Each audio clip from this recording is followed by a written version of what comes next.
Journalism is one of the pillars of a free society that are under attack right now from anti-democratic forces. This is something that a lot of journalists acknowledge, and sometimes they say beautiful things about it and about the importance of telling the truth. The problem isn't the words, it's the actions.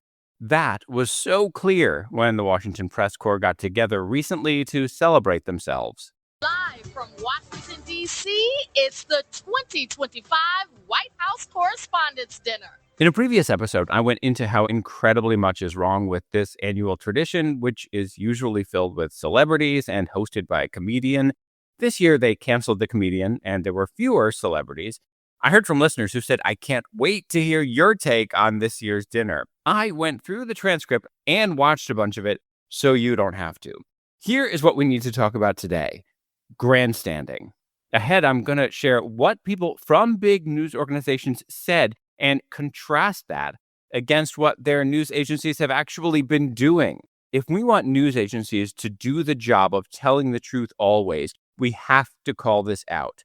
No more lip service, no more pretending. We, the people, have been lied to for so long, including by the Fourth Estate. At the event, one guy did call out something that the media has been doing wrong. That's ahead. At the core of all this is a question. Who really loves journalism? I'll explain why it's quite possible that you love it more than people who are in the field and refusing to do the job of fighting for truth. Plus, it's not just truth that the media should be fighting for, it's also democracy. Yes, that is an essential role of a free media. And there's a new prime example of how the media is blowing it on this. A major news network announced that they had a rare interview with a Russian official. In that entire interview that lasted more than 40 minutes, the journalist never once brought up the most important idea, probably the most important word. And it gets worse. This news network, a household name, indicated that it took direction from the Russian government in how to conduct this interview. What? I don't know that I've ever even heard of a major U.S. news agency doing that. All that plus your latest feedback and an update on something I told you about last week. Coming up on They Stand Corrected.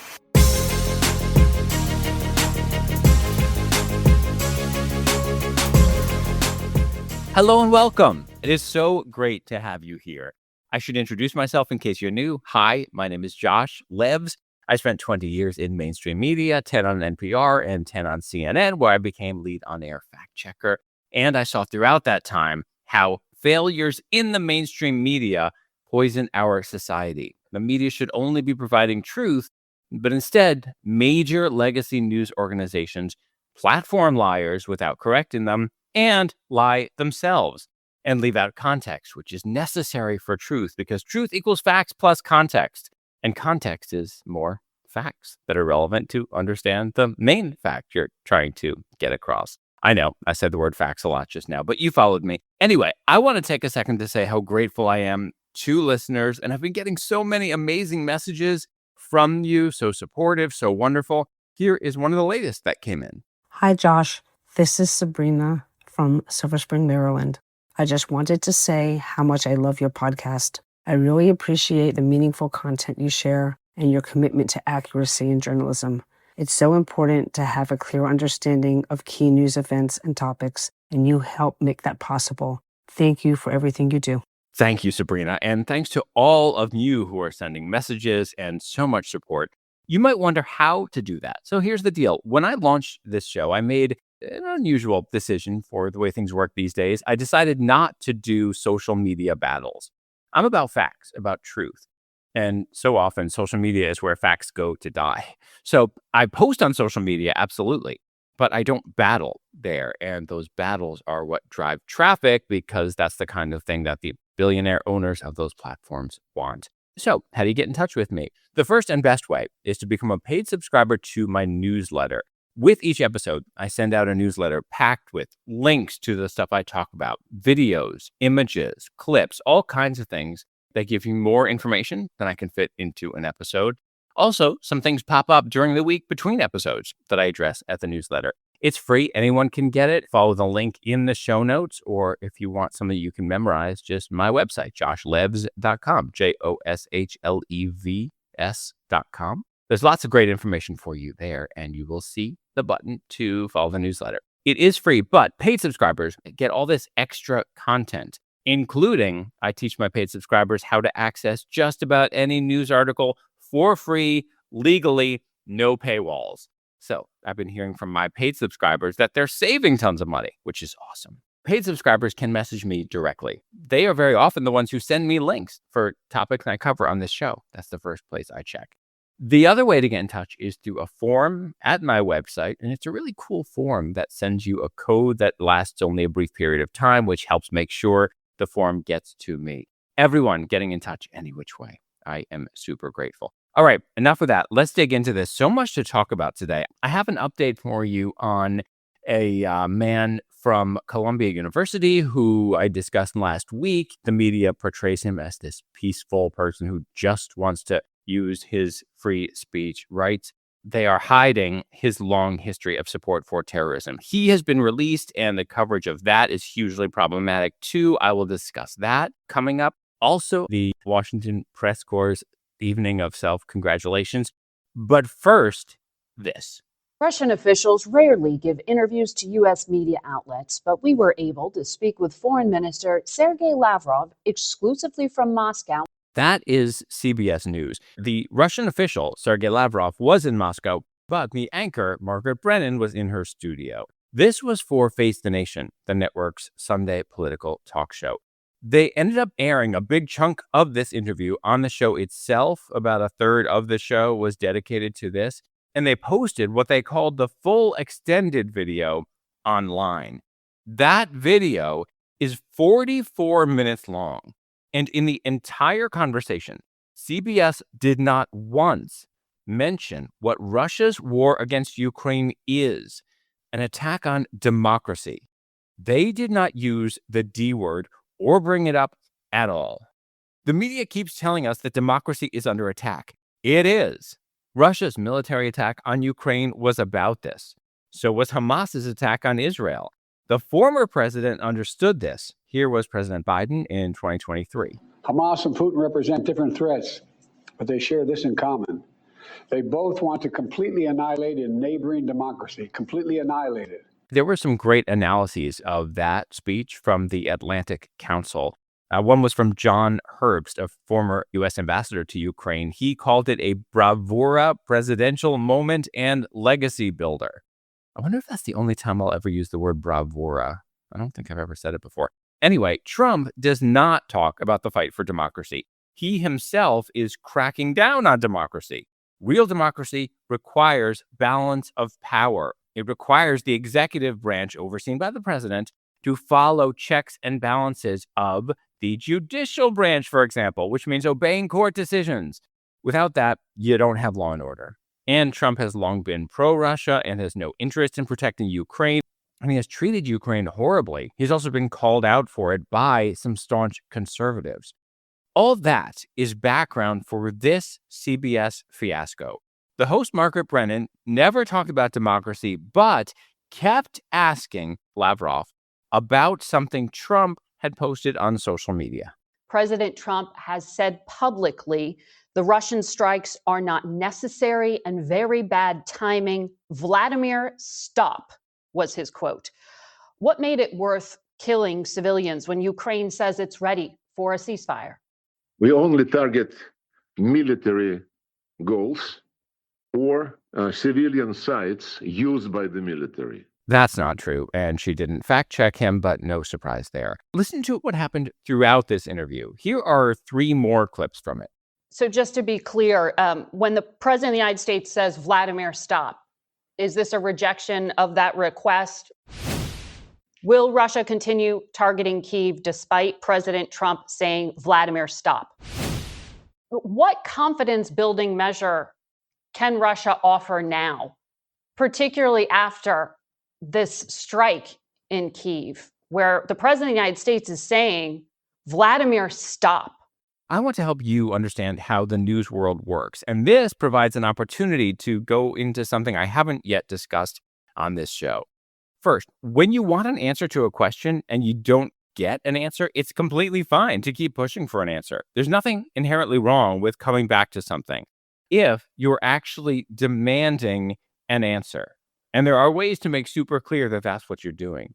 I remember at CNN when the company, Time Warner, decided to bring on a new head of the network, Jeff Zucker. That CNN executives told me about it in advance as a secret because they wanted me to do the piece about it, which was in and of itself interesting because they knew I wouldn't do a fluff piece. I would do an actual piece.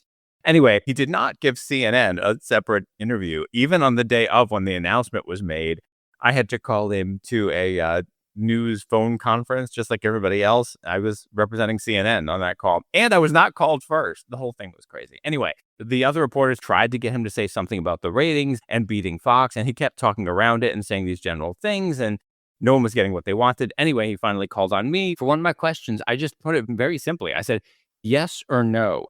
Is beating Fox in the ratings one of your goals? Yes or no? And there was a pause, and he said yes. And then other reporters started talking about, oh, is he going to praise me or fire me? And I got this DM from this guy at the New York Times. Like, that was the best question. But it was literally just like trying to take care of this key point and then move on to other things. So what I'm saying is it's fine to keep asking about something if you're actually leading to an answer.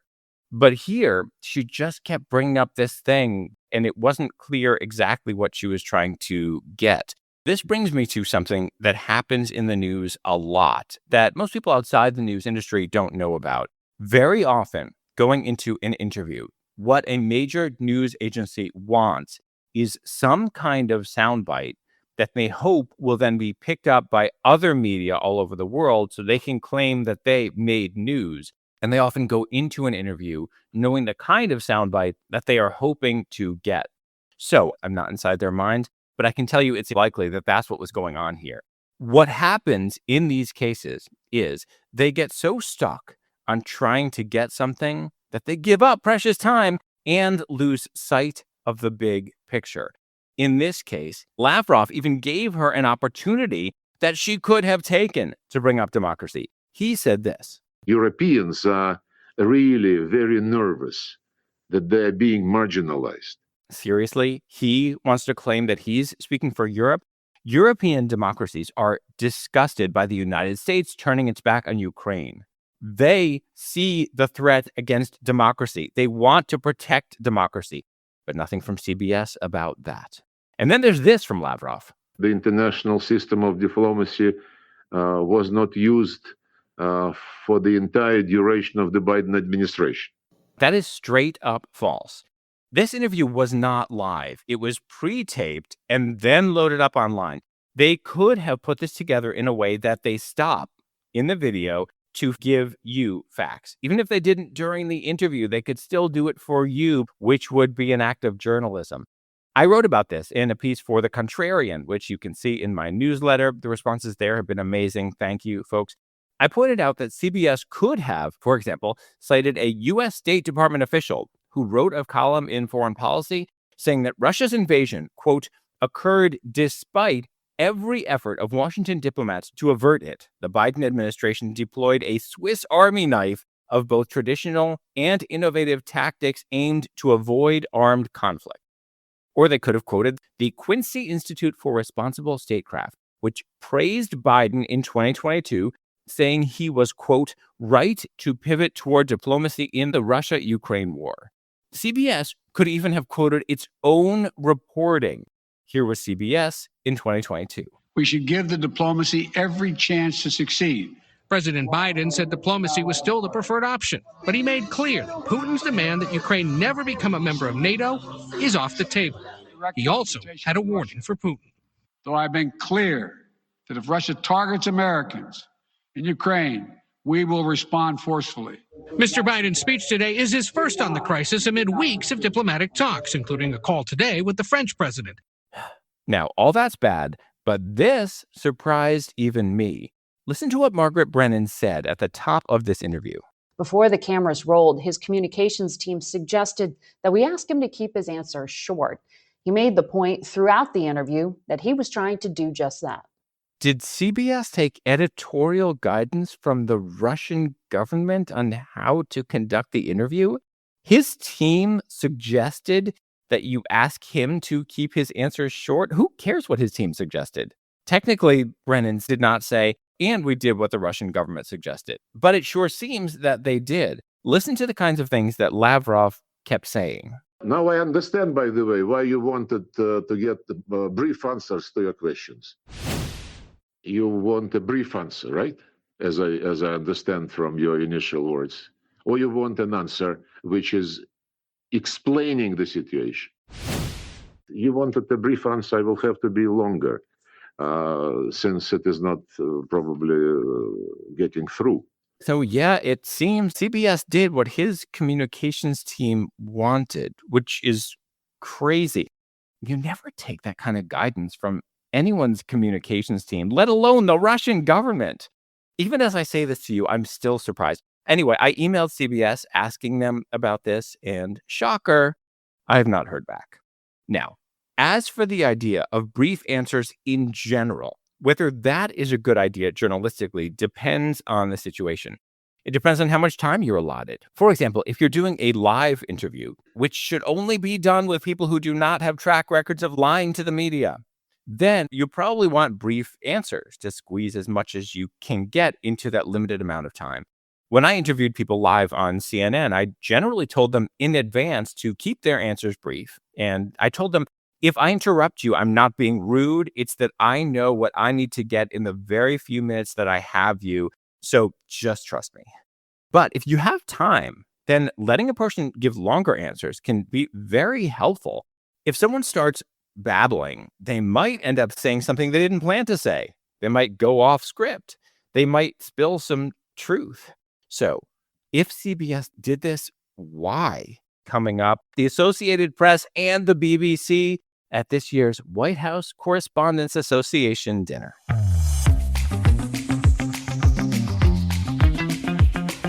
Introducing transcripts. I've heard from a lot of people asking when I'll make transcripts available, and I've been looking for ways that I can honor the supporters to this show. So now in the newsletter, I will be sending out transcripts of key parts of different episodes. Paid subscribers will be able to access that. And unlike some automated transcripts out there, mine are cleaned up to make the most sense for you, and hyperlinks are included. Let me know what you think of that. I'm always looking for new ways to pull through for you. Just check out theystandcorrected.substack.com or just go to joshlebs.com, JOSHLEBS, and click newsletter. I've been hearing from listeners about the White House Correspondents Association dinner. One wrote that it was filled with unearned self-congratulation, which is a good way to put it. At this annual event this year, there were fewer celebrities, which is a good thing. And it did focus on journalism, which conceptually is a good thing. It was largely an awards ceremony. Now, any profession can celebrate the good that it has done. But when your profession provides a crucial public service and your industry, including agencies that employ you, have been broadly failing to provide that service, then celebrating your work as though you're doing wonderfully is either cluelessness, if you actually believe the stuff you're saying, or pretending. Either way, it does not address the truth. Here's a couple examples. Let's start with the Associated Press. I have explained that the AP is quite possibly the most influential news agency in America, one of the most in the world. Tons of news agencies get AP wires and take guidance from how the AP handles stories. AP folks won awards at the event. One of these reporters is Amar Badani. He said this in his acceptance speech. All of us are privileged to be part of the AP's nearly 180-year mission dedicated to journalism that advances the power of facts. That's what we do, and we're going to keep doing, no matter which party is in the White House. And here's Zeke Miller from the AP. From the White House to the town of White House, Texas, it's a real place, Peoria to the Persian Gulf, we at AP remain committed as ever to accurate, independent, nonpartisan journalism, to carrying light the world over. Interesting that he brought up the Persian Gulf there, right? I mean, I get the wordplay that he was doing, but as you'll hear, he was not the only one to reference the Middle East and go on to say how great their news agency is doing. Newsflash, here are just some of the things that I've reported about the AP on this show. It refuses to call Hamas a terrorist organization. It insists that calling any group a terrorist group should only happen in a quote or when it's attributed to an official saying it. That would be a fine rule if they followed it, which they don't. The AP called lots of groups terrorist groups, including in headlines, as I've discussed here, and you can see them in the newsletter. But when it comes to Jews being killed in Israel, the AP suddenly finds this rule on its books. I've also explained that the AP has had headlines about victims in Gaza, and when I went searching, I found 0 AP headlines acknowledging the existence of Israeli victims of terrorism. This one group of people somehow cannot be acknowledged as victims in headlines. I reported that the AP broke its own rule in order to make an accusation against a college professor who is fighting anti-Semitism. His name is Shai Davidai. I reported how the AP feeds the most anti-Semitic myth, that the idea that Jews cry wolf. The list goes on and on. The AP has devoted tons of attention to unjustified claims of horrible actions by Israel, while literally not reporting at all on instances of horrors being carried out by Islamist groups all over the world, including beheadings of Christians in Africa.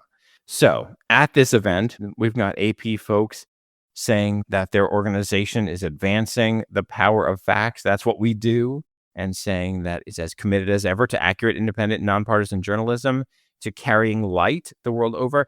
What they said is false. We need journalists to be fighting to make things better, not pretending that everything's fine. Another award went to Anthony Zurcher of the BBC for his coverage of former President Biden. Listen to this. Facing diplomatic and political consequences of what the BBC called the Gaza war. Of course, that one got an award. Here is what he said. It is a core value of the BBC to have independent and meaningful journalism, and I'm honored to be a part of that.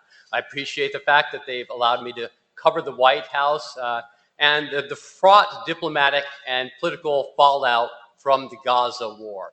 It might be a core value in their written documents, but it's definitely not a core value in their actual standards and practices. So maybe one specific report that this guy did was great, but what he said about the BBC, reality check, hell no. The BBC recently pulled a documentary after it was exposed that the main speaker came from Hamas and that most likely the BBC funneled money to Hamas in doing it. Do you know how awful something has to be for even the BBC to pull it?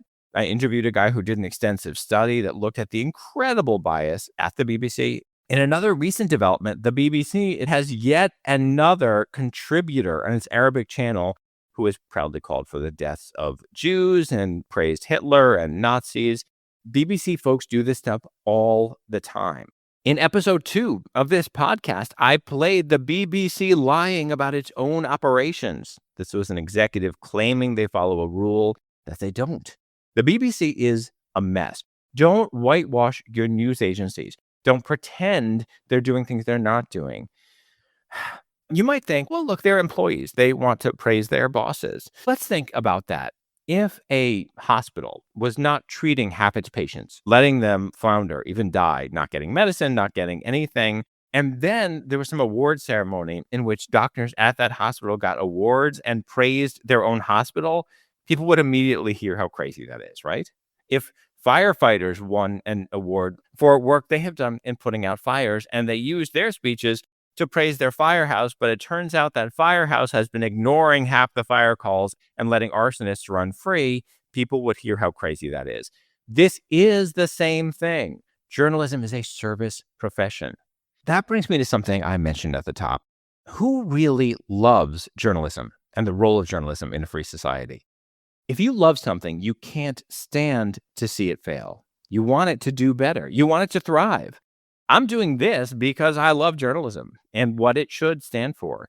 People who pretend that the news agencies are doing better than they are, people who praise their news agencies when they let people lie, when they let a Russian leader lie, when they report Hamas propaganda like alleged death tolls and insane claims of genocide without giving you the truth. Folks who do that, folks who engage in that, folks who try to support that, they don't really love journalism.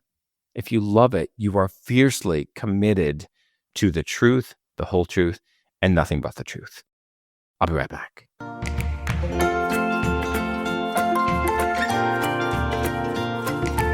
Here's a very cool and free way to support this show at just about all times, thanks to sponsored partnerships. I have links for you to check out. It might be to learn about an organization, or sign a petition, or register to attend a free event for limited blocks of time. If you click those links and take whatever action that is, a little bit of money comes to this show. So you're not only learning about or participating in something really important, you're also supporting They Stand Corrected. To find those links, check out the show notes or the newsletter, which you can find at joshlebs.com/newsletter. You can also follow me on Instagram. A lot of the links are there too.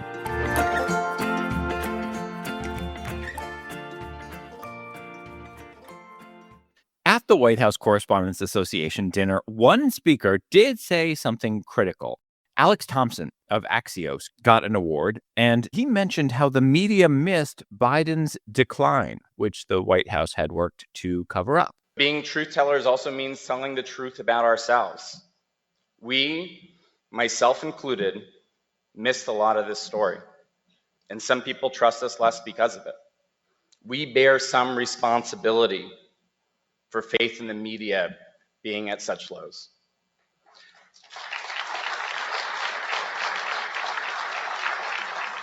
I looked at the video, but I can't be sure how many of the people applauding there are journalists. There were also other people in the room. But this is something you hear these days. Some reporters admit that the media missed that.